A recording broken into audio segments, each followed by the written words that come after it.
S'exprimant au début d'une semaine d'événements marquant les massacres, le chef de l'État rwandais a déclaré que le Rwanda était redevenu une famille. Il a allumé une flamme du souvenir lors d'une cérémonie au mémorial du génocide de Kigali, où plusieurs des quelques 800 000 victimes sont enterrées. Le Rwanda observera 100 jours de deuil national pour les victimes, des Tutsis pour la plupart, qui ont été massacrés par des extrémistes Hutus. Paul Kagame dirigeait le groupe rebelle qui a mis fin au génocide. Il est à la tête du pays depuis lors. En 1994, il n'y avait pas d'espoir, seulement les ténèbres. Aujourd'hui, la lumière irradie de cet endroit. Comment cela est arrivé? Le Rwanda est redevenu une famille, a déclaré M. Kagame.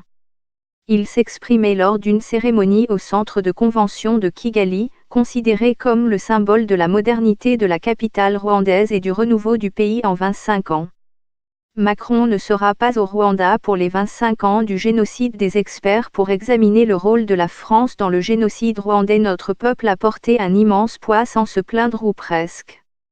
Cela nous a rendus meilleurs et plus unis que jamais. Rien n'aura jamais plus le pouvoir de tourner les Rwandais les uns contre les autres. Cette histoire ne se répétera pas. C'est notre ferme engagement, a assuré M. Kagame. Le déclencheur du génocide a été l'assassinat, le 6 avril 1994, du président rwandais Juvenal Habyarimana, un Hutu.